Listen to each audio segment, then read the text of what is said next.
Hello friends, good morning. Welcome back to my new blog. কেমন আছো সবাই? আশা করি সবাই ভালো আছো, সুস্থ আছো, আর আমিও অনেক ভালো আছি। তো চলো আজকের ব্লগটা এখান থেকে শুরু করলাম। এখান থেকে মানে এখন বাজে 8টা, হ্যাঁ 8:30 মতো বাজে। তো এখান থেকে শুরু করলাম, পুরো ব্লগটা তোমরা দেখতে থাকো।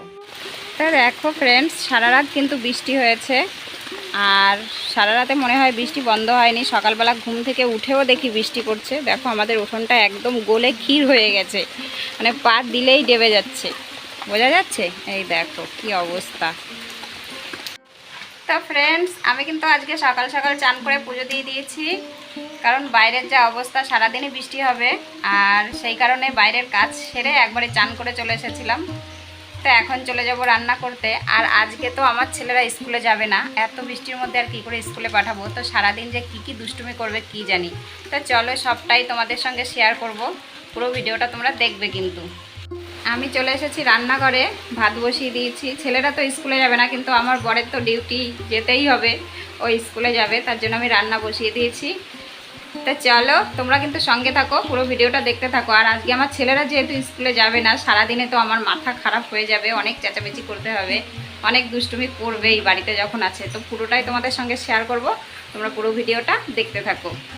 আমার বর গেছিলো বাজারে মাছ আনতে, আর তার সঙ্গে সঙ্গে আমাদের জন্য সকালের খাবারও নিয়ে এসেছে, পরোটা আর তরকারি। আমি কিন্তু সকালের জন্য রান্না করেছিলাম, তারপরেও নিয়ে এসেছে। এখন 10:30 বাজে, আর দেখো সবাই স্কুলে চলে যাচ্ছে। প্রথমে ভেবেছিলাম আমার ছেলেরা যাবে না, কিন্তু যেহেতু বৃষ্টি থেমে গেছে তাই ওদেরও পাঠিয়ে দিলাম। আর তারপরে আমি চলে এসেছি রান্নাঘরে। আর এই যে রান্না করব, দেখো ভোলা মাছ, আর এখানে আছে মনোপিয়া মাছ। তো মনোপিয়া মাছটা আমি রান্না করব না, এটা ফ্রিজে রেখে দেবো, আর ভোলা মাছটাই আজকে শুধু করব। তো ফ্রেন্ডস দেখো রান্না বসিয়ে দিয়েছি, আর রান্না বসিয়ে দিয়ে কিন্তু আমি একটা কাজও করে আসলাম। এই যে দেখো মশলা বানিয়েছি একটা বাড়িতেই, ভাজা মশলা, সব তরকারিতে ব্যবহার করার জন্য। তো ফ্রেন্ডস রান্না করতে করতে আমি চলে আসলাম ঘরে। ওইদিকে কিন্তু রান্না হচ্ছে, এখনও শেষ হয়নি, আর আমি এদিকে ঘরে চলে এসেছি, ঘরটা গুছিয়ে নেব।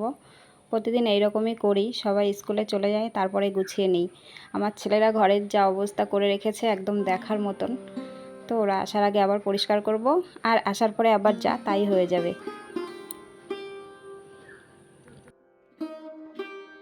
ফ্রেন্ডস দেখো সুন্দর করে কিন্তু আমি ঘরটা গুছিয়ে নিয়েছি, একদম দেখো। এখন যতক্ষণ সবাই বাড়ি না আসবে আর এরকমই থাকবে, একটু এদিক ওদিক হবে না। তো ফ্রেন্ডস ফাইনালি রান্না হয়ে গেল, আর ছেলেদেরও আসার সময় হয়ে গেছে। তো চলো কি রান্না করলাম একবার দেখিয়ে দিই। তো দেখো আজকে রান্না করেছি ভেন্ডি ভাজা আর ভোলা মাছের ঝাল। আগেই তো বলেছিলাম যে ভোলা মাছের ঝাল হবে। আর দুপুরে ঘুম দিয়েছিলাম, তো ঘুম থেকে উঠেছি একদম সন্ধ্যা হয়ে গেছে। আর সন্ধ্যাবেলায় আমি দেখো খাচ্ছি গরম গরম চপ, আমার বর নিয়ে এসেছে বাজার থেকে। আর এইদিকে চা বসিয়ে দিয়েছি। তো ফ্রেন্ডস ভিডিওটা বেশি বড় না, এইটুকুই। তো চলো এখানেই শেষ করে দিচ্ছি। সবাই ভালো থেকো, সুস্থ থেকো, সবাইকে গুড নাইট, টাটা।